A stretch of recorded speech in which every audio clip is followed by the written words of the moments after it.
चलिए मंगलाचरण करते हैं और फिर हमारी आज की कक्षा को शुरू करेंगे।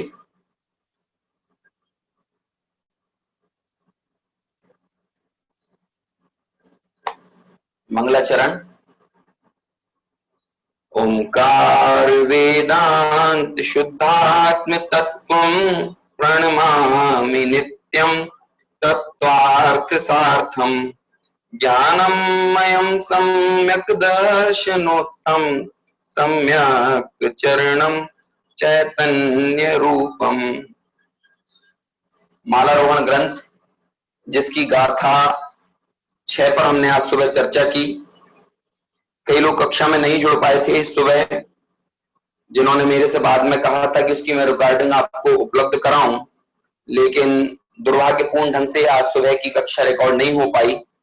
जो रिकॉर्डिंग का बटन है उसे मैं दबाना भूल गया था, इसलिए 2-5 मिनट में सिर्फ सुबह जो चर्चा की थी उसे एक बार रिवीजन करेंगे और फिर 7वीं गाथा पर चर्चा करेंगे।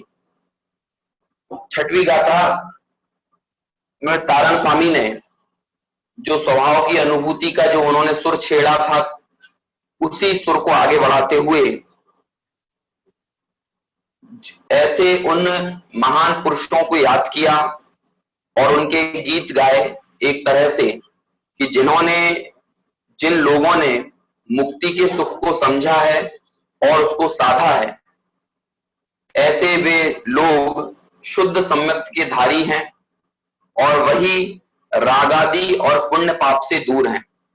यह महत्वपूर्ण बात है कि रागादि और पुण्य पाप दोनों का ऐसे जीवों ने निवारण किया है और अपने आप को त्रिकाली शुद्ध, है ना, सम्यक्ति मतलब शुद्ध आत्मा उन्होंने अपने आप को माना है और शुद्ध सम्यक्त को उन्होंने अपने जीवन में प्रकट किया है। वे अपने आप को त्रिकाल शुद्ध एकत्व व्यक्त भगवान आत्मा के अलावा और कुछ नहीं मानते और परिपूर्ण शुद्ध मानते हैं। हमने सुबह जो रागादि पुण्य पापाय दूरम इस पर बहुत विस्तार से चर्चा की थी कि मोक्ष मार्ग में जो स्थान पाप का है वही पुण्य का भी है। क्योंकि दोनों ही बांधने में कार्यकारी हैं, दोनों ही बांधती हैं। एक पुण्य की बेड़ी है और एक पाप की बेड़ी है। और हमने इस प्रसंग की चर्चा करते हुए समय सार के पुण्य पाप अधिकार की बहुत सारी गाथाएं याद की, जहां पर आचार्य कुंद कुंद ने कहा कि संसार तो शुभ कर्म को सुशील और अशुभ कर्म को कुशील मानता है, लेकिन ज्ञानी जन उसे सुशील कैसे मान सकते हैं जो संसार में प्रवेश कराता है। गाथा 145 में ये चर्चा आचार्य कुंद कुंद ने की है। तो ज्ञानी के लिए शुभ और अशुभ कर्म दोनों ही एक समान है। तो फिर पुण्य और पाप की चर्चा सुनकर जो स्वच्छंदता आने की संभावना रहती है, उस संबंध में भी हमने बहुत चर्चा की कि भाई यदि पुण्य को छोड़ दें तो निश्चयाभासी हो जाएं, है ना, और पुण्य को ही धर्म मान लें तो व्यवहाराभासी हो जाएं, तो इस समस्या से कैसे निपटें। तो इसके लिए हमने 2 कथन याद किए थे। पद्मपुरा मलधारी देव का नियमसार गाथा 100 की टीका में जो कथन है उसको हमने याद किया था, जिसमें पद्मपुरा मलधारी देव ने कहा कि ज्ञानी जन या मुनि शुभोपयोग से उदासीन होते हैं और अशुभोपयोग से परांगमुख होते हैं। उनके जीवन में अशुभोपयोग, अशुभ राग तो होता ही नहीं है, लेकिन जो भूमिका अनुसार शुभ राग होता है उससे वे उदासीन होते हैं। और मोक्ष मार्ग प्रकाशक का एक कथन हमने याद किया कि वास्तव में हमारा प्रयोजन तो ज्ञाता दृष्टा रहना ही है, लेकिन जब तक ज्ञाता दृष्टा रूप प्रवर्तन ना हो तब तक शुभ राग रूप प्रवर्तन करो, लेकिन श्रद्धान तो ऐसा रखो कि भाई ये भी बंध का कारण है, मोक्ष का कारण नहीं। इस तरह से बहुत विस्तार से हमने चर्चा की थी। उस पूरी चर्चा को यहाँ रिवाइज नहीं करेंगे, लेकिन जो लोग कदाचित सुबह नहीं थे तो 2-3 मिनट में पूरे जो सुबह की चर्चा का मूल सार था उसको हमने रिवाइज करने की यहाँ पर कोशिश की। अब सीधे हम 7वीं गाथा पर चलते हैं। क्या तारण स्वामी 7वीं गाथा में कहते हैं, कैसा सुर तारण स्वामी का 7वीं गाथा में है। 6वीं गाथा को हम एक बार और पढ़ लेते हैं, है ना, और 7वीं को भी पढ़ते हैं। दोनों ही गाथाओं का और दोनों ही गाथाओं का पद्यानुवाद, है ना। मैं यहाँ से पढ़ूंगा, आप ध्यान पूर्वक सुनिएगा। आपके पास ग्रंथ है तो आप गाथाओं को दोहरा सकते हैं। 6वीं गाथा पहले पढ़ता हूं। जे मुक्ति सुखम नरकोपि सार्धम सम्यक् शुद्धम ते नरधरे त्वं रागादयो पुण्य पापाय दूरम ममात्म शुद्धम ध्रुव शोध इष्टम ध्रुव शोध दृष्टम। जो मोक्ष सुख को जान कर नर कोई सम्यक को धरे, वो राग एवं पुण्य पाप से पृथक खुद को ही करे। मम आत्मा ही है स्वभाव से शुद्ध ऐसा जानता, दर्शन उसी का शुद्ध है मुक्ति को बस वो ही बड़े। सातवीं गाथा पढ़ता हूं। श्री केवलम ज्ञान विलोक तत्वं शुद्धम प्रकाशम शुद्धात्म तत्वं सम्यक्त्व ज्ञानम चरणंत सौख्यम तत्वार्थ सार्धम त्वम दर्शने त्वम। पद्यानुवाद। केवल विलोके तत्व जो प्रकाश जिसका शुद्ध है, शुद्धात्मा एक बस वही परमात्म है अरुबोध है। अनंत सुख उसमें बसे सतदर्श ज्ञान रुचरण भी, तत्वार्थ का है सार बस उसको ही जानो भवे। देखिए इस गाथा में भी तत्वार्थ सार्थम ये शब्द पुनः आया। यदि आपको एक टास्क दिया जाए कि तत्वार्थ सार्थम शब्द माला रोहण में कहां कहां कितनी बार आया है, तो हम अभी सातवीं गाथा पे पहुंचे और ये चौथी बार आया है ना। तत्वार्थ के सार के ज्ञाता, तत्वार्थ के सार के ज्ञाता, है ना। तत्वार्थ सार नाम से एक अमृतचंद्राचार्य ने टीका भी लिखी तत्वार्थ सूत्र की, है ना। तो वास्तव में ऐसा लगता है, वैसे मूल में तो तारण स्वामी को 7 तत्वों का जो सार ऐसा शुद्धात्मा है उसे ग्रहण करने की ही प्रेरणा तारण स्वामी ने दी, है ना। लेकिन कहीं ना कहीं तत्वार्थ सार ये टीका भी निश्चित तौर पर तारण स्वामी ने पढ़ी ही होगी, है ना, क्योंकि अमृतचंद्राचार्य तो 10वीं सदी में हुए और तारण स्वामी 16वीं सदी के आचार्य हैं, है ना। तो निश्चित तौर पर जो हमारी आगम परंपरा थी उसका बहुत भली भांति बहुत सूक्ष्म अध्ययन तारण स्वामी ने किया, और सिर्फ द्रव्यानुयोग परक ग्रंथों का ही नहीं बल्कि कर्णानुयोग, शरणानुयोग, है ना, प्रथमानुयोग, सभी तरह के ग्रंथों का। इसी कारण कर्णानुयोग की भी बड़ी सूक्ष्म व्याख्याएं तारण स्वामी के ग्रंथों में हमें प्राप्त होती हैं। लेकिन उस कर्णानुयोग में से भी द्रव्यानुयोग को कैसे निकालना है ये कला भी सीखने लायक है ना। तारण स्वामी के ग्रंथों का अध्ययन करें, क्यों? क्योंकि मूल प्रयोजनभूत चीज तो द्रव्यानुयोग की विषय वस्तु ही है ना। लेकिन जो छटा देखने को मिलती है वो उनके गहन अध्ययन को बताता है कि कितना उन्होंने सिद्धांत ग्रंथों का भी अध्ययन किया, है ना। और निश्चित तौर पर सिर्फ गोमठ सार आदि ग्रंथों का ही नहीं बल्कि धवला जैसे ग्रंथों को भी उन्होंने पढ़ा होगा, उसका भी शायद संभव था अध्ययन किया होगा, हम कभी संभावनाएं व्यक्त कर सकते हैं।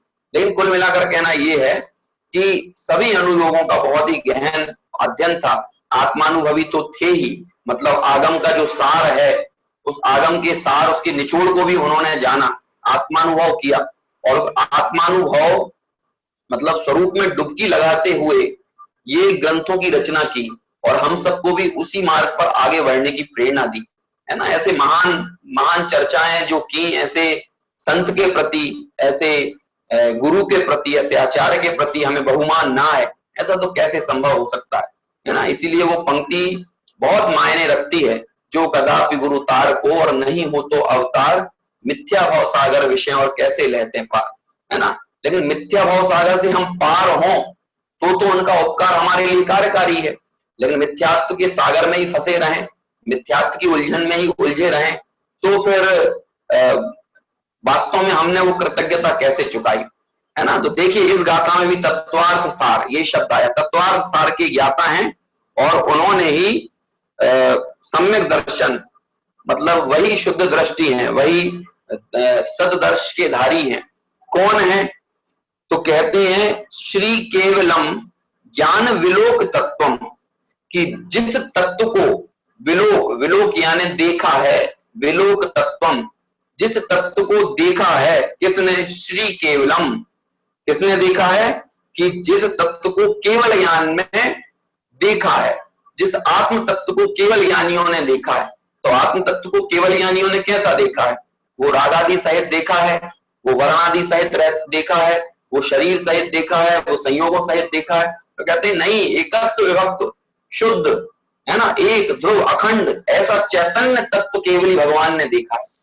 और वही ध्रुव अखंड चैतन्य तत्व को हम सबको ग्रहण करने का मार्ग उन्होंने प्रतिपादित किया। तो यहाँ तारण स्वामी लिखते हैं कि श्री केवलम ज्ञान विलोक तत्वम, कि केवल ज्ञान में श्री केवलम ज्ञान मतलब केवल ज्ञान ने जिस तत्व को देखा है, विलोक अवलोका है ना। लोचन शब्द से ये लोकन अवलोकन ऐसा शब्द बनता है। और लोचन यानी अंक, लुंच धातु होती है, लुंच धातु देखने के अर्थ में होती है। उस लुंच धातु से ही लोचन बना और उससे ही लोकन बना, है ना, अवलोकन बना। इस तरह से अवलोकन यानी भली प्रकार उस चीज को ऑब्जर्व करना जिसे हम कहते हैं, उसे अवलोकन कहते हैं। यहाँ पर ये विलोक तत्वम, है ना, जिस तत्व को केवल ज्ञानियों ने देखा। देखिए एक बार फिर जिनेंद्र की साक्षी है। मतलब तारण स्वामी के ग्रंथों का अध्ययन करते समय यदि रिसर्च की जाए तो हमें ये सारी चीजें भी समझना चाहिए कि कितनी बार वे सर्वज्ञों की साक्षी अपने ग्रंथ में देते हैं, कितनी बार वे केवली की साक्षी देते हैं। और मैं शायद तीसरी या चौथी बार आपसे कह रहा होऊंगा कि उपदेश देते समय, है ना, उपदेश देने की परिपाटी जो होती है वो आत्मानुभव नहीं होती है, वो अनुभव नहीं होता। उपदेश देने की परिपाटी हमारे आगम ग्रंथों में जो है, और जो आगम नाम का जो परोक्ष प्रमाण है ना, परोक्ष प्रमाण के 5 भेद होते हैं, स्मृति, प्रत्यभिज्ञान, तर्क, अनुमान और आगम। जो आगम नाम का परोक्ष प्रमाण है, उस आगम नाम का परोक्ष प्रमाण का मतलब ही यह है कि जो केवली भगवान की वाणी में जो तत्व आया है और उसको द्वादशांग में मुनिवरों ने क्या कहते हैं, गणधरों ने गूथा है और मुनियों ने उसका मंथन किया है। आगम का मतलब ही ये होता है, आ यानी अरहंतों द्वारा कहा हुआ, गा यानी गणधरों द्वारा गूथा हुआ और मां यानी मुनियों द्वारा मनन किया हुआ, उसे आगम कहते हैं। तो आगम परंपरा में, उपदेश की परंपरा में हमेशा केवली की साक्षी चलती है, केवली और शुद्ध केवली की, है ना। इसलिए देखिए अनेकों ग्रंथों के मंगलाचरण इसी तरह के मिलेंगे आपको, केवली शुद्ध केवली भयदम, केवली और शुद्ध केवलियों ने जो देखा है, या अरहंतों ने जो देखा है, या श्री वीर ने जो देखा है, श्री वीर ने जो बताया है, मतलब महावीर ने बताया है, महावीर भी केवली ही है, इसलिए उनकी साक्षी दी जाती है। यहां भी कहते हैं कि भाई ये चाहे जिसके द्वारा कहे गए तत्वों को देखने से, है ना, ये चारवाक ने भी पंच महाभूत तत्व कहे हैं, है ना, ये आकाश, जल, वायु, ये सब पंचभूत तत्व कहलाते हैं ना, है ना, पृथ्वी, इस तरह से ये 5 तत्व हैं। इन पंचभूत तत्वों से शरीर का निर्माण हुआ है। कहते हैं इनको देखने से, इनका श्रद्धान करने से सम्यक दर्शन नहीं होगा, है। कई दर्शन प्रकृति और पुरुष की कल्पना करते हैं, कई लोग माया की कल्पना करते हैं, है ना, कई लोग अद्वैत ब्रह्म की कल्पना करते हैं। इस तरह के अन्य तत्वों को यहाँ पर देखने से कल्याण होगा ऐसा नहीं है। श्री केवलम, केवल ज्ञानी ने जो तत्व प्रतिपादित किया है, और यदि केवली भगवान का श्रद्धान नहीं है तो हमें आगम का श्रद्धान नहीं हो सकता। कई लोग एक प्रश्न करते हैं कि भाई हम आखिर, कहते हैं कि पंडित जी हम शुरू कहां से करें, है ना, हम कहां से पढ़ना शुरू करें, कैसे शुरू करें, हमें बिल्कुल ज्ञान नहीं है, शुरुआत कहां से करें। बड़ी समस्या रहती है लोगों की, प्रथमानुयोग से शुरू करें कि चरणानुयोग से शुरू करें कि करणानुयोग से करें, है ना, कि द्रव्यानुयोग से करें, उन अनुयोगों में भी कौन से ग्रंथ से करें, बड़ी समस्या रहती है। उनको एक उत्तर है कि भाई आप कहीं से भी शुरू करो, लेकिन श्रद्धा के साथ शुरू करो, विश्वास के साथ शुरू करो। यदि विश्वास के साथ शुरू नहीं करोगे तो कहीं से भी शुरू करोगे कहीं नहीं पहुंचोगे। शुरू करना है, आगम पढ़ना है, तो पहले सर्वज्ञ पर आस्था होना, सर्वज्ञ की प्रतीति होना, सर्वज्ञ का कि ये वाणी हमारे कल्याण की वाणी है। हम एक बात बोलते हैं ना, मंत्र विधि करते समय सभी बोलते हैं, लेकिन उन्होंने क्या उसका मायना है, वो हमारे श्रद्धान को पुष्ट करने वाली बात है। श्री जिनेंद्र के वचन सत्य हैं, ध्रुव हैं, प्रमाण हैं। ये इन पंक्तियों का क्या मतलब है? ये हमारे श्रद्धा और विश्वास को बताता है कि ये ही सत्य है, बाकी जगत में रागियों के वचन सत्य नहीं है, है ना। जिनेंद्र भगवान के वचन सत्य है ना, उनके वचन ही ध्रुव हैं। क्यों? क्योंकि अनादि परंपरा से चले आ रहे हैं। अरे जरा सोचे, मतलब मंदिर विधि में भी मूलभूत ऐसी ऐसी चीजें रख दी गई हैं कि कभी शांति पूर्वक यदि उनका विचार करें तो पता चले कि एटलीस्ट लोगों के पास समय नहीं है तो मंदिर विधि में वो सारा निचोड़ डाल दो, है ना, ऐसा निचोड़ डाल दिया जाए कि इसका अध्ययन करके भी यदि कोई ज्यादा विशेष बुद्धि वाला नहीं हो तो मंदिर विधि के ही मर्म को समझे, उसके ही अर्थ को समझे और अपना कल्याण करे। ऐसा ऐसा निर्विवाद चीजों को वहां पर रखा। ऐसा बिल्कुल मतलब जो हमारे कहते हैं कि अग्रहित मिथ्यात्व को भी दूर करे और ग्रहित मिथ्यात्व को भी दूर करे। आप देखिए ना कैसी कैसी चीजें उसमें डाली। सांचो देव सोई जामे दोष को ना लेश कोई, है ना। फिर आगे ये पूरे का पूरा पूरा सवैया है ना। सांचो धर्म वही जामे, सांचो देव सोई जामे दोष को ना लेश कोई, सांचो धर्म वही जामे आदि अंत एक सो निर्वाह है। ये सारी पंक्तियां है ना। सांचो गुरु कौन है, सच्चा गुरु कौन है, सच्चा देव कौन है, सच्चा धर्म कोई है, धर्म क्या है, ऐसे उनका स्वरूप बताया। तो देव गुरु शास्त्र के निर्णय में वास्तव में हमारा व्यवहार सम्यक दर्शन पुष्ट होता है और ये व्यवहार सम्यक दर्शन हमको निश्चय सम्यक दर्शन की तरफ ले जाता है। तो पहले ये निर्णय तो करो। अरे आप यदि आपको बीमारी हो और डॉक्टर को दिखाने जाना हो तो आप बताइए डॉक्टर जो दवाई लिखेगा वो दवाई आपको असर कब करेगी, जब उस पर विश्वास होगा, जब हमें डॉक्टर पर विश्वास होगा। अरे बिना विश्वास के आप एक सीढ़ी नहीं उतर सकते, बिना विश्वास के आप घर के बाहर कदम नहीं ले सकते। कितना विश्वास रहता है, हम ट्रेन में बैठ जाते हैं विश्वास के साथ कि भाई ये हमको सही जगह पर लेके जाएगा, हमें गंतव्य पे ले जाएगा। लोग फ्लाइट में बैठ जाते हैं आसमान में, नीचे ऊपर कोई अगर उसका सहारा नहीं है लेकिन विश्वास है कि भाई ये हमको सही गंतव्य पर पहुंचाएगा, है ना। लोग वो पैराग्लाइडिंग करते हैं, पैरा क्लिम्बिंग करते हैं, कैसे कैसे एडवेंचरस स्पोर्ट्स होते हैं, किस पर, विश्वास के दम पर।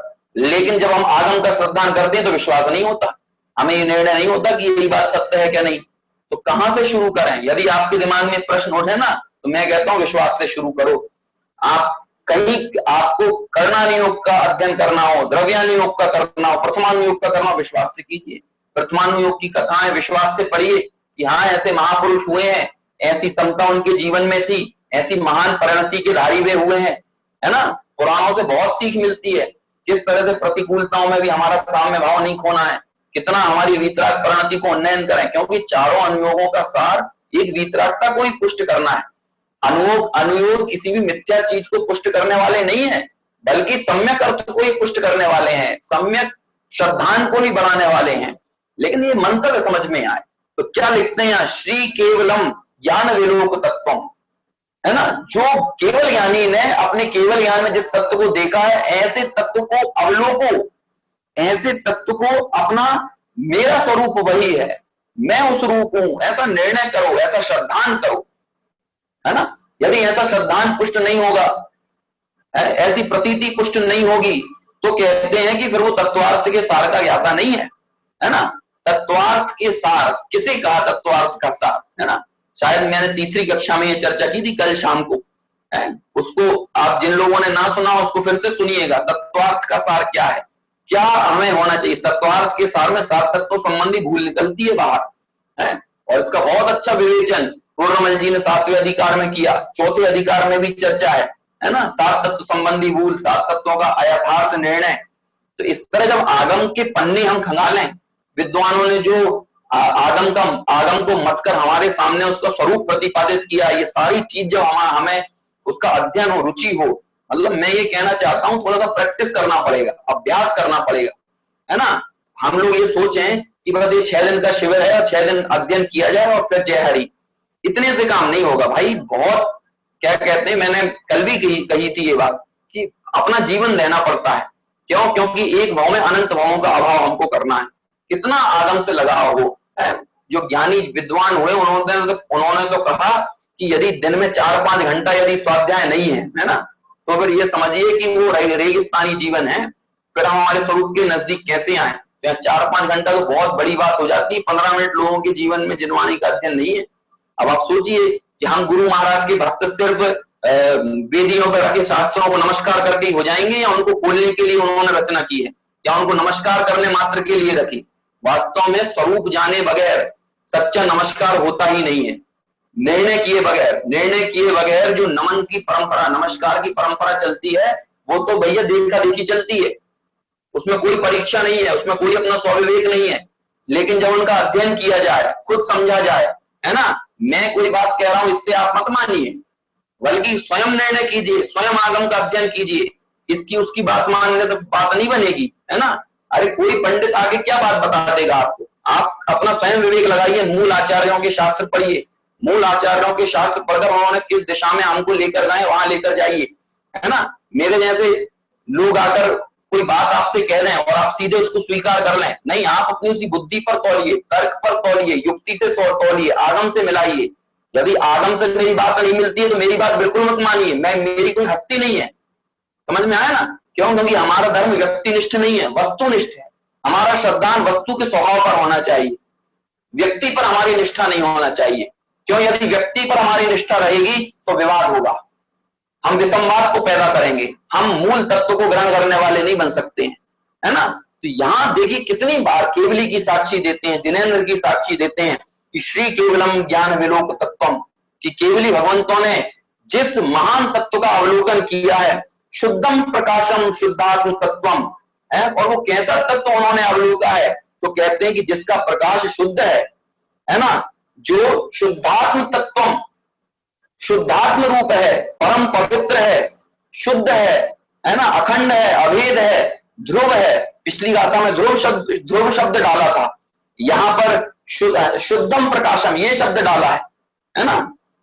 फिर क्या कहते हैं, सम्यक ज्ञानम चर अनंत सौख्यम, ऐसा वो तत्व अनंत सुखरूप है, अनंत सौख्यम, अनंत सुखरूप है वो तत्व। और कैसा है, सम्यक ज्ञान रूप है, सम्यक चारित्र रूप है, कुल मिलाकर रत्नत्रय रूप है, अनंत सुख रूप है, वही तत्व है। एक साधे सब सदे और सब साधे सब जाए।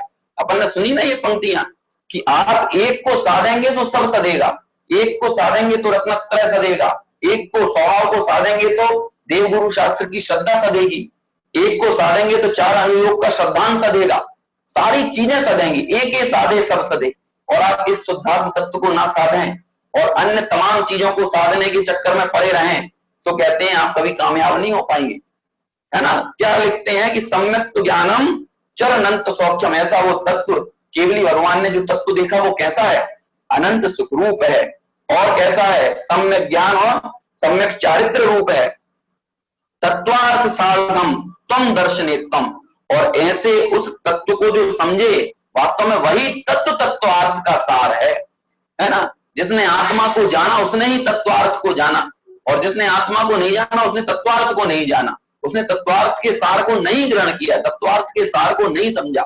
उसने असली जो माल था तत्वों के निर्णय करने के पूछे। तत्व निर्णय की बात क्या है, तत्व निर्णय को इतना बल क्यों दिया जाता है? तत्व निर्णय को बल इसीलिए दिया जाता है क्योंकि उस निर्णय के परिणाम स्वरूप हमें हमारे स्वभाव की खबर होती है, हमें हमारे शुद्धात्म तत्व की रुचि जागृत होती है, वही एकमात्र उपादेय तत्व लगता है। ऐसे उपादेय भूत तत्व तक पहुंचने के लिए कहते हैं कि तत्वार्थ सारम, तत्वार्थ सारदम, वास्तव में वही तत्वार्थ का सार है। त्वम दर्शनेत्वम, और हमें प्रेरणा देते हैं कि त्वम दर्शनेत्वम, तुम उसे देखो। किसे देखो? जिसे केवली ने देखा है, जिस तत्व को केवली ने अवलोका है। तुम दर्शनेत्वम, उस तत्व को तुम भी देखो। हमें ऐसी प्रेरणा यहाँ पर कारण स्वामी देते हैं। और दूसरी चीज मत देखो, बाकी चीजें तो अनादिकाल से देखते चले आ रहे हैं, है ना। खूब रुपया पैसा देखा, खूब दुनियादारी, दुनिया के चमत्कार देखे, सब चीज देखे, लेकिन अभी भी लोगों को बहुत देखने की पड़ी रहती है। इतनी इच्छाएं अंतर में भरी है ना। वो तो अभी कोरोना के चक्कर में लोगों के पैर थोड़े से बंध गए हैं घरों में, नहीं तो समर वेकेशन मनाने कोई कुल्लू मनाली जा रहा है, कोई कश्मीर जा रहा है, कोई ऊटी जा रहा है, कोई स्विट्जरलैंड जा रहा है ना, कोई यूरोप जा रहा, कोई जापान जा रहा, कोई अमेरिका जा रहा। क्यों? क्योंकि दुनिया देखने में बहुत मजा आता है। अरे दुनिया तो भैया 4 गति 84 लाख योनियों के चक्कर लगाते हुए तीनों लोग बहुत घूम लिया है ना। लेकिन अब उस घूमने को बंद करना है। और यदि तुम्हें दुनिया देखना ही है तो दुनिया कौन देखता है? दुनिया सच्चे अर्थों में, सही मायने में कौन देखता है? केवली देखते हैं। एक समय में पूरा लोकालोक प्रकाशित होता है, लेकिन केवली दुनिया देखने के भाव से नहीं जी रहे हैं, है ना। या दुनिया को देखने के लिए दुनिया को देखना उन्होंने अपना लक्ष्य नहीं बनाया, उन्होंने अपने स्वभाव को, अपने शुद्धात्म तत्व को देखा। फिर शुद्धात्म तत्व की ऐसी महिमा है कि उसमें पूरा लोकालोक प्रकाशित होता है। ज्ञान का ऐसा स्वभाव है कि उसमें लोकालोक प्रकाशित होता है। उन्होंने तो अपना उपयोग में लगाया, लेकिन उस उपयोग की ऐसी निर्मलता है कि उस उपयोग में पूरा लोकालोक एक समय में, है ना, पूरा लोकालोक पूरा खचित हो जाता है, पूरा लोकालोक उस ज्ञान में समा जाता है। एक बहुत सुंदर श्लोक लिखा है, लघु तत्व स्फोट नाम का एक ग्रंथ है आचार्य अमृतचंद्र का। देखिए मैं बीच बीच में अनेकों ग्रंथों को स्मरण करता हूं, इसीलिए कि हमें कई लोगों को इनके नाम भी नहीं पता होते हैं, है ना। तो हमें पता होना चाहिए कि आगम की परंपरा कितनी है? मैंने अभी पिछले दिनों शुद्ध पंचमी पर एक व्याख्यान किया था, ऐसे ही ऑनलाइन व्याख्यान किया था। मुंबई का जो स्वाध्याय समाज था उन लोगों ने उसे ऑर्गेनाइज किया, और उसमें पूरी आगम की परंपरा को 1 घंटे के अंदर, है ना, पूरी याद करने की चेष्टा की, क्योंकि शुद्ध की भक्ति का पर्व था ना वो जो आपको मैं लिंक डालता हूं, ये उस लिंक पर आपको वो व्याख्यान भी मिलेगा, तो उससे पता चलेगा कि हमारे आगम की परंपरा कितनी रही। कारण स्वामी तक आते आते और उसके पहले के महान आचार्यों की, विद्वानों की परंपरा कितनी महान रही। ये कोई छोटा मोटी चीज नहीं है, ये हमारे पास हमारा सिर्फ एक आराध्य नहीं है, ये हमारे पास 4 वेद नहीं है, 4 अनुयोगों में कितनी अपार, कितनी अगाध जिनवाणी है। लगभग 250 ग्रंथ तो महान महान, मैं आपको लिस्ट भेज दूं, इतने महान महान ग्रंथ हैं। अब सोचो हमारा जीवन निकल जाता। अब ये 250 में ग्रंथ बोल रहा हूं, तो इसमें ये समझना धवला को मैं एक ग्रंथ मान रहा हूं, जबकि धवला के 16 भाग हैं, 600, 800, 900 पेज के 16 भागों का एक ग्रंथ है धवला, है ना। जय धवला के लगभग इतने ही 12 भागों में जय धवला, वो भी 800, 900 पेज का है। तिल्लुल पंडिती नाम का एक ग्रंथ है, 3 भाग हैं, लगभग इतनी 600-700 पेजों के। यति विश्वाचार्य का ग्रंथ है तिल्लुल पंडिती। अब आप सोचिए, इतनी महान आगम अगाध परंपरा है, और हम लोगों के पास इतनी फुर्सत होती है कि इधर उधर की बातें करने में, राजनीति करने में हमारा समय जाया कर लेते हैं। लेकिन हमारे आचार्यों ने क्या महान परंपरा हमें दी। अरे कारण स्वामी 3200 गाथाएं, आप एक एक गाथा का मनन करें, है आप सोच कल्पना कर सकते हैं, 3200 गाथा है। ज्ञान समुच्चय, माफ कीजिए, क्या कहते हैं, ममल पाहुल 164 फूल नामों में 3200 गाथाओं को समाहित किया, है ना। तकरीबन 900 गाथाएं, ज्ञान समुच्चय सार। आप सोचिए कितनी कितनी शुद्ध भक्ति की है, कितनी पंडिताई की है। ये पंडिताई ये होती है ना। लोग पंडिताई को आसानी से उड़ा देते हैं। पंडिताई है ना शुद्ध की भक्ति करना, है ना। असली शुद्ध की भक्ति यदि आपको सोचना है ना, असली पंडिताई 908 गाथाएं, है ना, ज्ञान समुच्चय सार में। असली पंडिताई यदि किसी ने की तो वीरसेन स्वामी ने की, 72,000 श्लोक प्रमाण धवला टीका लिखी षटखंडागम की, है। उन्हीं वीरसेन स्वामी ने जय धवला टीका लिखी, जिसके 20,000 श्लोक लिखे, 20,000 श्लोक लिखे वीरसेन स्वामी ने, बाकी के 40,000 श्लोक लिखे जिनसेनाचार्य ने, है। आप सोचिए ये इन लोगों ने पंडिताई की है। आचार्य कुंद ने पंडिताई की, जिन्होंने 84 पाहुल लिखे। ये पंडित पूजा किसे कहते हैं, मैं पंडित पूजा का आपको एक भूमिका भेजूंगा। पंडित किसे को कहते हैं? ये पंडित ये नहीं होते। असली पंडित कौन होता है, जरा विचार तो करें। सम्यक ज्ञानी पंडित होता है ना। मुनिराज पंडित होते हैं, पंडित होते हैं। मुनिराज का मरण संलेखना से मरण होता है, उसको पंडित मरण कहते हैं, उसे पंडित कहते हैं। ये हर कोई आज पंडित नामधारी रखा है, हमारे ऐसे लोगों के आगे आप नाम पंडित लगा दें, है ना। ये तो लौकिक व्यवहार में आपने कर दी। असली पंडित मुनिराज होते हैं, है ना। किसे कहते हैं ये जो चीजें समझे। पंडित मरण कहा उसको, मुनिराज की संलेखना को। मुनिराज जब मतलब, और किस संलेखना को, किस देह त्याग को, जब केवल ज्ञान की प्राप्ति होकर देह छूटे, उसको पंडित मरण कहा।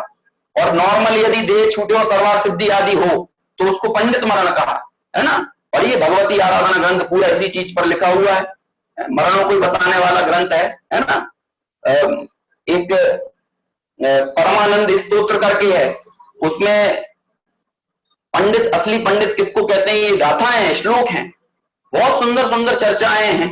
लेकिन अपन इन चीजों को समझने का प्रयास करें, जीवन में उनको जीवन में धारण करें, तो पता चले किसने 84 पाहुल की रचना की, है ना।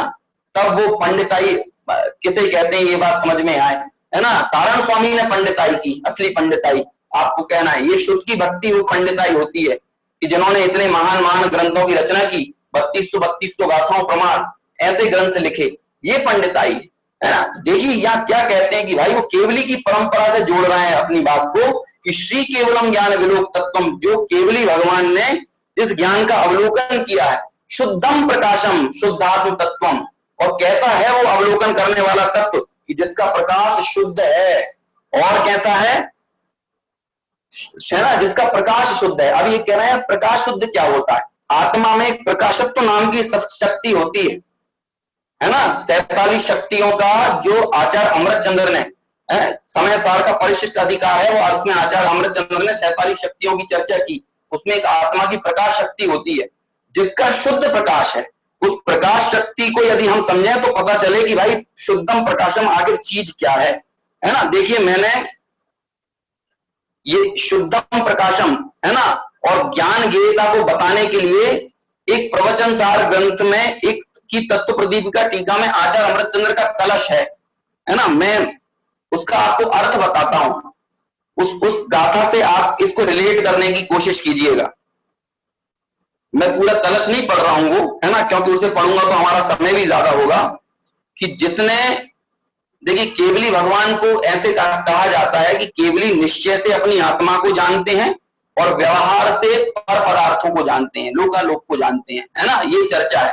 तो केवली भगवान ने जो तत्व निश्चय से देखा है वो अपना शुद्धात्म तत्व देखा है और व्यवहार से लोकालोक देखने में आया। तो उन्होंने अवलोका है वास्तव में अपने शुद्धात्म तत्व को, उस तत्व को ही हमें प्रतीति करना है, हमें लोकालोक की प्रतीति नहीं करना है। और वास्तव में शुद्धात्म तत्व की जब तक प्रतीति नहीं है तो लोकालोक की प्रतीति भी प्रतीति कहने में नहीं आती। देखिए क्या लिखते हैं यहां पर कि जिसने कर्मों को छेद डाला है ऐसा यह आत्मा भूत भविष्य और वर्तमान में समस्त विश्व को एक ही साथ जानता हुआ भी मोह के अभाव के कारण पर रूप परिणमित नहीं होता। जब मोह पूरी तरह से खंड खंड हो जाता है, केवल ज्ञान प्रकट होता है और ये आत्मा भूत भविष्य वर्तमान की सारी पर्यायों को, पूरे लोकालोक को एक साथ जानने पर भी, लेकिन चूंकि उसका मोह का अभाव हो गया है इसलिए वो पररूप परिणमित नहीं होता। इसलिए अब जिसके ज्ञेयाकारों को अत्यंत विकसित व्यक्ति के विस्तार से स्वयं पी गया है, कैसा कैसा केवल ज्ञान प्रकट हुआ कि जो ज्ञेयाकारों को अत्यंत विकसित, मतलब उसका ज्ञान इतना विकसित हुआ कि सारे ज्ञेय के आकारों को, सारे लोकालोक को क्या किया उसने, अपनी व्यक्ति के विस्तार से, व्यक्ति का विस्तार यानी जानन क्रिया का विस्तार, जानने का विस्तार, जानने का विस्तार ऐसा हुआ कि उससे वो पूरे लोकालोक को एक साथ पी गया। ऐसे तीन लोक के पदार्थों को पृथक और अप्रथक प्रकाशित करता हुआ वह ज्ञान मूर्ति मुक्त ही रहता है। कि भाई वो तीन लोक के पदार्थों को अलग अलग, है ना, और एक साथ प्रकाशित करने के बावजूद भी, पृथक पृथक इसीलिए कहा कि सबको अलग अलग जान रहा है और अप्रथक इसीलिए कहा कि एक समय में जान रहा है। सबको जानता हुआ भी वह ज्ञान मूर्ति कभी उनसे बनता नहीं है, जानने पर भी वो मुक्त ही रहता है। ऐसा शुद्ध प्रकाश है, शुद्धम प्रकाशम ये शब्द डाला ना इसीलिए कि उसका प्रकाश इतना शुद्ध है कि वो पूरे लोकालोक को प्रकाशित कर रहा है, लेकिन फिर भी लोक का कण उसके अंदर नहीं समाता, है ना। मैं आपको एक गाथा श्लोक सुना रहा था लघु तत्व विस्फोट ग्रंथ का, आचार्य अमृतचंद्र का ग्रंथ है। मेरे साथ दिक्कत ये है कि मेरा जब पैर फिसलता है तो फिसलता चला जाता है, दूसरी बात करता हूं दूसरी तरफ मैं बातें करने लगता हूं, है ना। उसमें एक छंद है, बहुत सुंदर श्लोक है, उसका भाव कुछ इस प्रकार है कि भाई वो मैंने चर्चा की ना, हम लोगों को भाव रहता है चलो भाई इस साल कुल्लू मनाली घूमते हैं, अगली साल कश्मीर जाएंगे, अगली साल साउथ की यात्रा पे जाएंगे, फिर स्विट्जरलैंड जाएंगे, है ना, फिर अमेरिका जाएंगे। ये जो भाव है, ये जो अलग अलग पदार्थों को ग्रहण करने की हमारी इच्छा है, इस पर एक स्लैप लगाया है, तमाचा लगाया है, ये समझिए आचार्य अमृतचंद्र ने।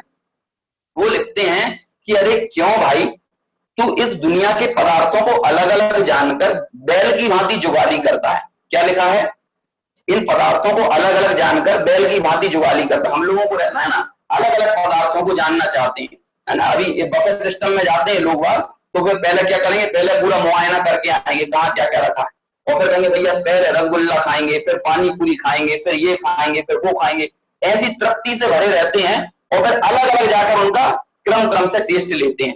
तो ये क्रम क्रम से चीजों को जानना, क्रम क्रम से विषयों को भोगना, इस प्रवृत्ति पर स्लैब लगाया कि भाई तू क्यों इन पदार्थों को अलग अलग जानकर बैल की भांति जुगाली करता। बैल कैसे जुगाली करता है, बैल या मवेशी पहले सब अपने पेट में भर लेते हैं और फिर एक एक पदार्थ को निकाल कर खाते हैं।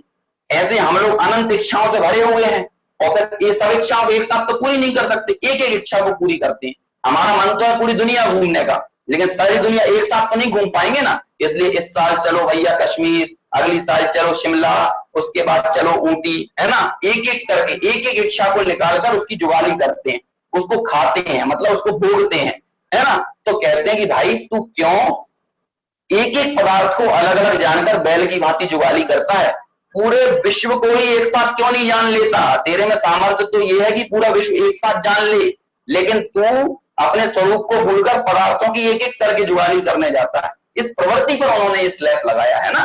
तो ऐसे यहां कहते हैं कि भाई तुम उस तत्व को देखो जिस तत्व को देखने पर लोकालोक अपने आप दिखता है।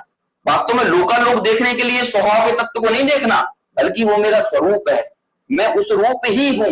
इसलिए मुझे अपने स्वरूप का निर्णय करने के लिए अपने शुद्धात्म तत्व का अवलोकन करना है। ऐसी बात यहां पर इस 7वें नंबर की गाथा में तारण स्वामी ने कही है ना। अब मैं और विस्तार नहीं दूंगा क्योंकि हमारी एक ही गाथा हो पाती है नहीं तो, है ना। और हमको थोड़ा एटलीस्ट 18 गाथाओं का सिलेबस रखा है आपके शिविर में, तो मैं तो ये कोशिश कर रहा हूं पूरी 32 गाथाओं का ही हमें थोड़ा मर्म ख्याल में आए, है ना। लेकिन एटलीस्ट 18 गाथाओं तक तो हमको विषय पूर्ण करना है और आज तीसरा दिन है। इसके बाद मेरे हिसाब से 3 दिन और बचेंगे, मतलब 6 क्लास हैं। तो जिस रफ्तार से हम चल रहे हैं उसी रफ्तार से चले तो 7-8 गाथाएं और हो पाएंगी अगले, है ना, अगले 6 क्लासों में, है ना। इसलिए थोड़ी सी रफ्तार बढ़ाते हैं, है ना। कई शब्द जो बार बार रिपीट हुए हैं, जैसे तत्वार्थ सार्थम, ये शब्द रिपीट हुआ है, तो मैं सिर्फ सिंपल कह देता हूं तत्वार्थ के सार के ज्ञाता है। अब वो तत्वार्थ के सार की चर्चा मैं पहले की कक्षा में कर चुका हूं। जिन लोगों ने ना सुन पाया वो उस कक्षा से सुन सकते हैं, मैंने लिंक डाली है। और आज मैं पूरी 5 कक्षाओं को एक साथ मर्ज करके एक लिंक डाल दूंगा, तो 5 कक्षा एक साथ मिलेंगी। आज सुबह की कक्षा रिकॉर्ड नहीं हो पाई इसलिए 5 ही है, नहीं तो 6 हो जाती, ठीक है ना। आगे देखिए, आज भी गाथा मैं पढ़ता हूं और अब ये जो गाथा है उसमें तारण स्वामी ने क्या क्या गूथा है। माला रोहण में जो गुणमाला बनाई, आत्मगुणों की जो माला बनाई है ना। इस ग्रंथ का पूरा नाम होना चाहिए गुणमाला आरोहण, है ना। क्यों? क्योंकि आत्मगुणों की माला है ना, लेकिन अब गुणमाला आरोहण ये ज्यादा बड़ा हो जाता है। माला रोहण में थोड़ा ग्रेस आता है ना, थोड़ा सा तो स्ट्राइक करता है माला रोहण शब्द, इसलिए उसका शॉर्ट नाम रखा माला रोहण, है ना। देखिए क्या कहते हैं इस गाथा में, मतलब इस ग्रंथ में कौन कौन सी चीजों को गूंथ कर इस माला का निर्माण हुआ है, माला रोहण का निर्माण हुआ है, वो बुक पढ़ते हैं 8वें नंबर के छंद से।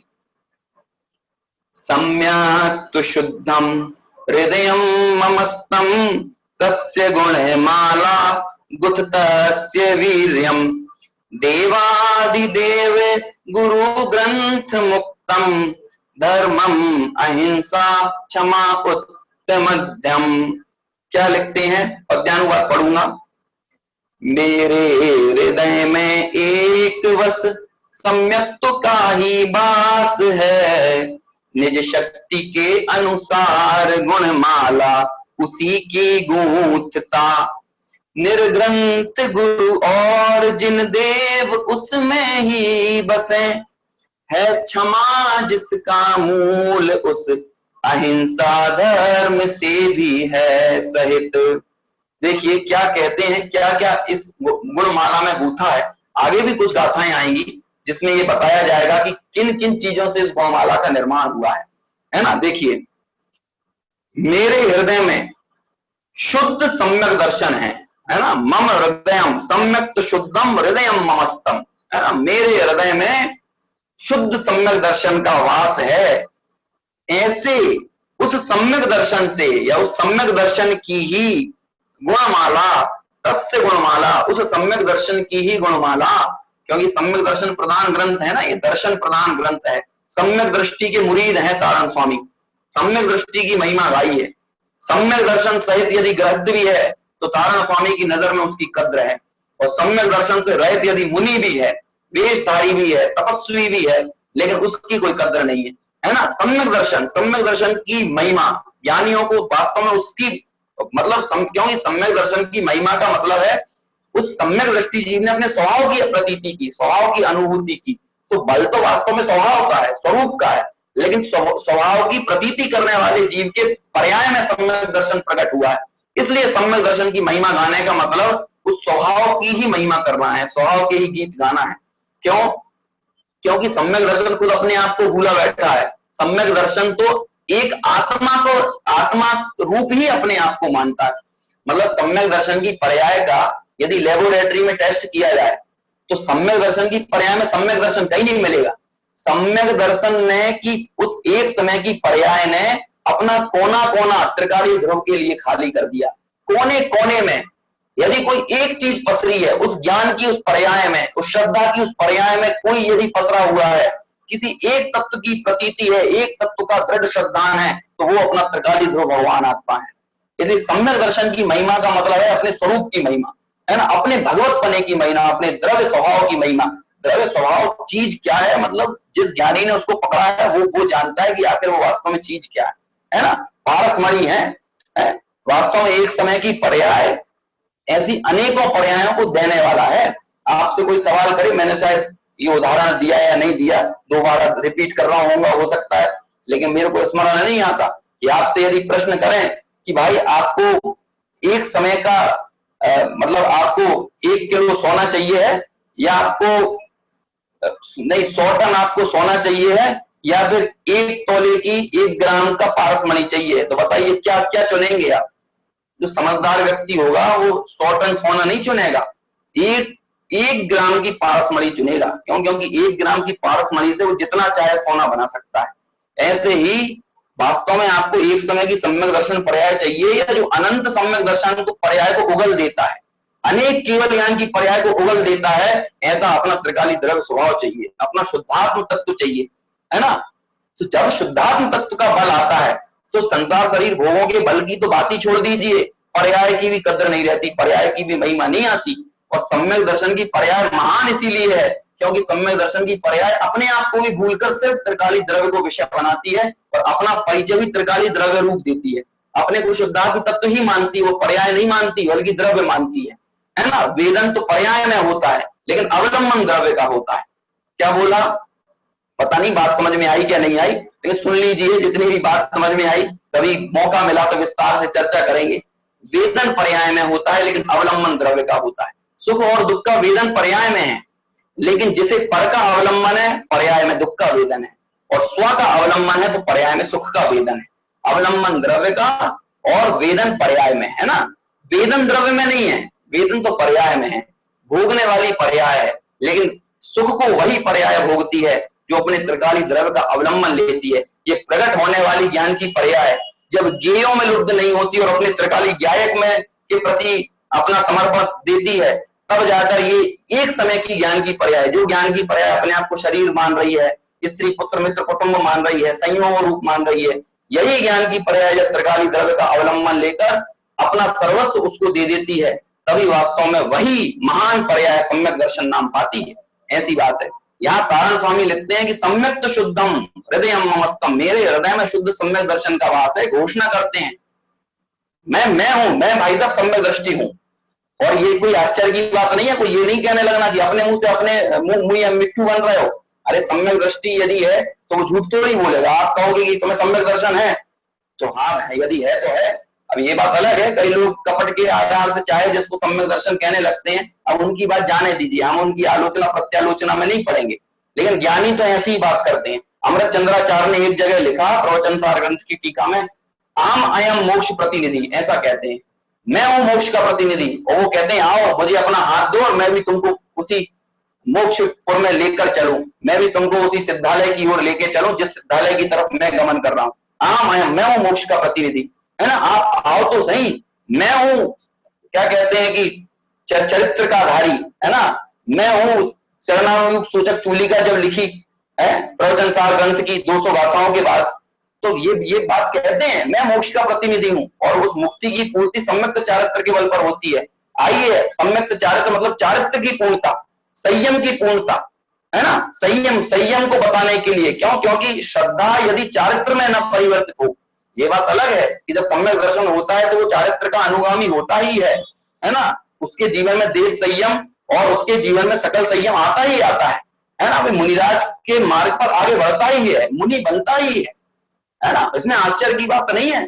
उसे संसार शरीर भोगों में रस नहीं आता। तारण स्वामी को देखिए, साधना जीवन भर की थी, सम्यक दर्शन 11 वर्ष की उम्र में था, मुनि दीक्षा 7 वर्ष की उम्र में आई। अब कोई कह सकता था जब सम्यक दर्शन 11 वर्ष की उम्र में था तो 15 वर्ष में मुनि क्यों नहीं बने, 20 वर्ष में मुनि क्यों नहीं बने? देखिए, मैंने पहले भी कहा कि जैन दर्शन जबरदस्ती का नहीं है, जबरदस्त दर्शन है। यहाँ जब तक अंतर में ऐसा परिणाम का उछाला ना आए, है ना, कि ग्रस्त अवस्था का त्याग करना है, जब तक हमें अंतर में परिपूर्णता भाषित ना हो तब तक जबरदस्ती मुनि नहीं बनता है, जबरदस्ती घर नहीं छोड़ता है। एक बात याद रखिएगा, घर छोड़ने से धर्म नहीं होता है और घर में रहने से भी धर्म नहीं होता है, घर को समझने से धर्म होता है। आप घर को समझिए, अपना निज घर क्या है इस निज घर को जानिए। यदि निज घर को नहीं जाएंगे तो घर के बाहर चले जाएंगे, तो वहां भी आप संयोगों को जुटाने की कोशिश करेंगे। आप चले जाएंगे वनखंड आदि में। आज देखिए इस तरह की बहुत सारी क्या कहते हैं, अपनी आत्म साधना करने के लिए निकले थे, लेकिन किन्हीं और चक्करों में पड़ गए हैं। तीर्थ बना रहे हैं, मंदिर बना रहे हैं, औषधालय बना रहे हैं, है ना, स्कूल कॉलेज बना रहे हैं, साधु है, तपस्वी, अपने स्वरूप का निर्णय करने के लिए निकले, लेकिन सोचिए स्वरूप का अवलंबन नहीं है। क्यों? क्योंकि स्वसंवेदन के बगैर एकांत आपको काटने दौड़ेगा। इसलिए स्वसंवेदन का अभ्यास होना चाहिए। कारण स्वामी ने 11 वर्ष में सम्यक दर्शन किया, जीवन भर साधना की, और आखिरी समय में जब 60 वर्ष के हुए तो मुनि पद धारण किया। सहजता से अंदर से लगा कि अब मैं परिपक्व हूं और अब मुझे ये संसार शरीर भोग अच्छे नहीं लगते, तो उस मार्ग पर निकले। महापुरुषों के जीवन से समझे कितनी सहजता है।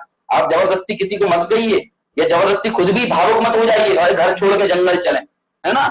ग्रस्त अवस्था में पहले अपने संयोगों के बीच में संयोगातीत की साधना कीजिए, अपना अभ्यास इतना बढ़ाइए, इतना प्रबल कीजिए कि आपके हृदय में उदासीनता इतनी प्रबलता के साथ बढ़ जाए कि स्वयं संयम के मार्ग पे निकलो। तो ऐसी बात कहते हैं कि भाई सम्यक दर्शन स्वयं चारित्र का अनुगामी होता है। वो देश संयम सकल संयम को धारण करेगा ही, वही श्रेणी चढ़ेगा कालांतर में। इसका अर्थ पुद्गल परावर्तन, मात्र संसार शेष रह गया और तभी सम्यक दर्शन होता है, उससे पहले होता ही नहीं है। फिर सम्यक दर्शन होने के बाद आप चाहोगे भी ना कि हमें मोक्ष नहीं जाना, तो भी सम्यक दर्शन आपको मोक्ष पहुंचा के ही रहेगा। अर्ध पुद्गल परावर्तन काल मैक्सिमम, है ना, उसके पहले भी कभी भी हो सकता है मोक्ष, लेकिन मैक्सिमम काल अर्ध पुद्गल परावर्तन है। अनंत तो पंच परावर्तन के सामने चुल्लू भर है, उसकी कोई वैल्यू नहीं है अर्ध पुद्गल परावर्तन की। हालांकि अर्ध पुद्गल परावर्तन भी लंबा काल है, लेकिन पंच परावर्तन के जिनने थपेड़े खाए हों उसके सामने अर्ध पुद्गल परावर्तन की क्या वैल्यू है ना। ऐसे आप तारण स्वामी कहते हैं कि मेरे हृदय में सम्यक शुद्धम, सम्यक दर्शन, शुद्ध सम्यक दर्शन का वास है, और उसी को तस्य गुणमाला, उसी सम्यक दर्शन की गुणमाला को मैंने गूथा है अपनी शक्ति के अनुसार, निज वीर के अनुसार, निज सामर्थ्य के अनुसार। कि निज सामर्थ्य के अनुसार गूथने का मतलब होता है, एक जगह और ये जिक्र आएगा आगे, है ना, कि यहाँ तारण स्वामी की विनम्रता, अपनी लघुता। देखिए ग्रंथकारों की विशेषता होती है, तो जिन लोगों को कुछ नहीं आता ना वो अपने आप को बहुत बल्लम समझते हैं, है ना, लेकिन जिन्हें बहुत कुछ आता है ना, जो वाकई में महान होते हैं, वो लोग बड़े झुके हुए होते हैं, बड़े विनम्र होते हैं, है ना। आप लौकिक में भी ऐसे लोग देखिए जिनमें कोई क्वालिटी नहीं होगी ना वो तने रहेंगे, है ना। जैसे आप आईएएस के ऑफिस में जाएं, आईएएस कलेक्टर तो बहुत विनम्र मिलेगा, लेकिन बाहर बैठने वाला बाबू जबरन में धौंस जमाता है ना। ऐसे ही जिनको देखिए कितना ज्ञान, कितना अपार, 3200 गाथाएं, 900 गाथाएं, इतने इतने ग्रंथों प्रमाण, जीवन भर साहित्य साधना की, जीवन भर शुद्ध की भक्ति की जिन तारण स्वामी ने, वो कहते हैं मैं अपनी सामर्थ्य अनुसार आत्मगुणों की माला को गूंथूंगा। क्यों? क्योंकि आत्मा के गुण तो अनंत हैं। उन आत्मा के अनंत गुणों को तो बोलने की सामर्थ्य केवल ज्ञानी के ज्ञान की वाणी में नहीं है। केवल ज्ञानी जानते हैं, लेकिन जितना जानते हैं उसका अनंतवा भाव उनकी वाणी में आता है, और उसका भी अनंतवा भाव गणगर गूंथते हैं, उसका भी अनंत भाव फिर बाद में मुनिराजों तक, एक अंग के, 2 अंग के, पूर्वों के ज्ञाता जीवन तक पहुंचता है, और उसका भी असंख्यातवा अनंतवा भाग आज हमको जिनवाणी के रूप में उपलब्ध है। तो सोचिए अनंत ज्ञान के सामने हमारे ज्ञान की वैल्यू क्या है। लेकिन जिसमें कोई ज्ञान नहीं होता ना, वो अपने आप को मैं चौड़ा और बाजार सकरा समझता है। लेकिन जो इतने महान होते हैं वो कितनी विनम्रता से भरे होते हैं, कितनी लघुता उनमें होती है ना। आचार्य अमृतचंद्र ने तो ऐसा लिखा कि भाई मैंने ये आत्मख्याति टीका कर लिखने वाला नहीं हूं, मैंने इस ग्रंथ की टीका नहीं की है, बल्कि क्या हुआ, अक्षर से शब्द बन गए, शब्दों से वाक्य बन गए, वाक्यों से पद बन गए, पद से पूरा ग्रंथ बन गया। मैं अमृतचंद्राचार्य तो स्वरूप में रहने वाला हूं, मैं इस ग्रंथ का करने वाला नहीं हूं। अरे हम लोग तो दो लाइन की एक कविता लिखे तो 36 आदमी को सुनाने के लिए घूमते फिरते हैं, लेकिन ज्ञानियों को ऐसा भाव नहीं रहता। ज्ञानी तो मस्ती में लिखते हैं और दुनिया को भी ऐसे ही उस स्वभाव की मस्ती में डुबो के रखना चाहते हैं, अपनी अस्थि की मस्ती की महिमा आए, ऐसे भाव से परिणत होते हैं। ऐसी सुंदर चर्चा है ना। क्या लिखते हैं कि भाई उस आप सम्यक ममस्तम, है ना, सम्यक शुद्धम हृदय ममस्तम, की मैं शुद्ध सम्यक दर्शन मेरे अंतर हृदय में है, और उसी सम्यक दर्शन की गुणमाला को, आत्मगुणों की माला को मैंने गूथा है, अपनी शक्ति के अनुसार गूथा है ना। मैं जानता हूं मैं पूरे आत्मगुणों को प्रकट नहीं कर सकता, लेकिन जितना बता सकता हूं उतना मैंने यहां पर बताया है। देवादिदेवम गुरु ग्रंथ मुक्तम, है ना, इस गुणमाला में क्या क्या है? इस गुणमाला में देव हैं, गुरु हैं और धर्म है, उनकी श्रद्धा है। सच्चे देव का श्रद्धान है, सच्चे गुरु का श्रद्धान है, सच्चे धर्म का श्रद्धान है ना। कैसे हैं देव? हैं तो लिखते हैं कि है जिनेन्द्र देव, वीतरागी देव, देवों के देव, है ना। स्वर्ग के इंद्रादी देवों की बात नहीं है, रागी देवी देवताओं की बात नहीं है, बल्कि जिनेन्द्र देव, है ना, उनका श्रद्धान, सच्चे देव का श्रद्धान, जो वीतरागी है, सर्वज्ञ हितोपदेशी है, ऐसे उन वीतरागी सर्वज्ञ हितोपदेशी देवों का श्रद्धान, है ना, उनका स्वरूप मैंने यहाँ गूथा है। और क्या गूथा है? ग्रंथ मुक्तम, गुरु ग्रंथ मुक्तम। गुरु ग्रंथ यानी होता है गांठ, ग्रंथि। और गांठ किसकी होती है? परिग्रह की गांठ को ग्रंथि कहते हैं। और निर्ग्रंथ यानी क्या होता है? जो उस परिग्रह की गांठ से मुक्त हैं, अपरिग्रही हैं, जिनको कोई गांठ नहीं है, जिनको कोई ममत्व नहीं है, मोह की ग्रंथि नहीं है, परिग्रह की ग्रंथि नहीं है, मूर्छा की ग्रंथि नहीं है ना। तो ऐसे निर्मोही अपरिग्रही कौन होते हैं? गुरु होते हैं। जिन गुरु होते हैं, मुनिराज होते हैं, साधु होते हैं, ऐसे गुरु ग्रंथ मुक्तम, जिन्होंने सारे ग्रंथियों को से मुक्त हुए हैं, जिनको कोई ग्रंथि नहीं है, कोई गांठ नहीं है, जो निर्ग्रंथ हैं, ऐसे गुरु की भक्ति, ऐसे गुरु का स्वरूप मैंने यहां गूथा है। और क्या गूथा है? तो कहते हैं धर्मम, धर्म गूथा है। और कैसा धर्म? अहिंसा धर्म, है ना। वास्तव में अहिंसा ही एक ऐसा धर्म है जिसका विस्तार सारा कुछ है ना।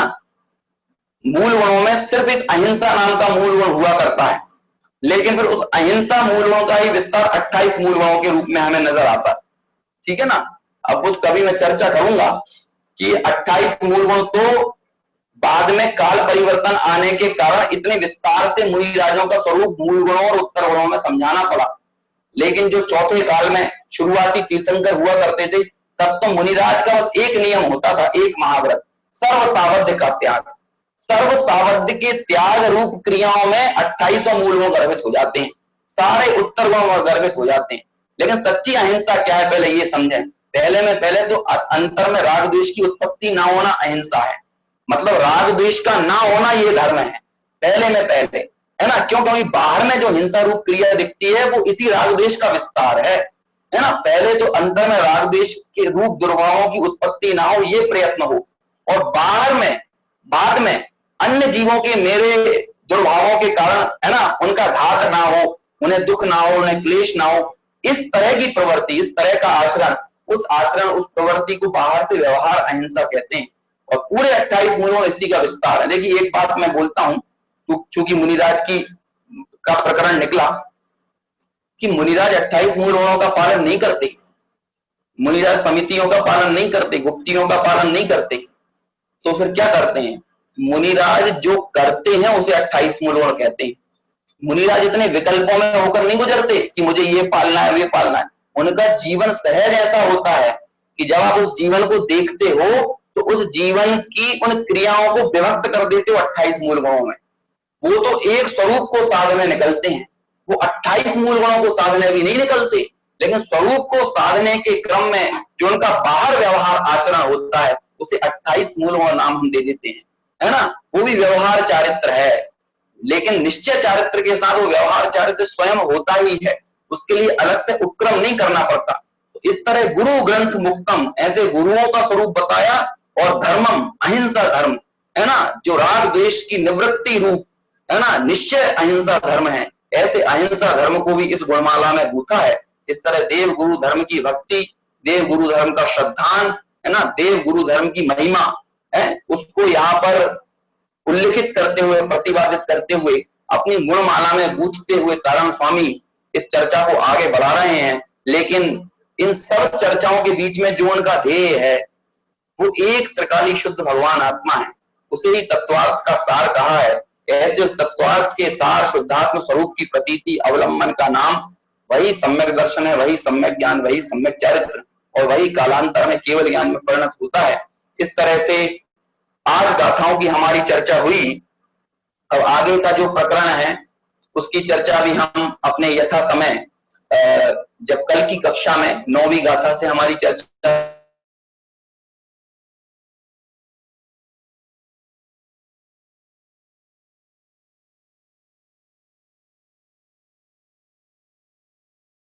हेलो फोन आ गया इसका।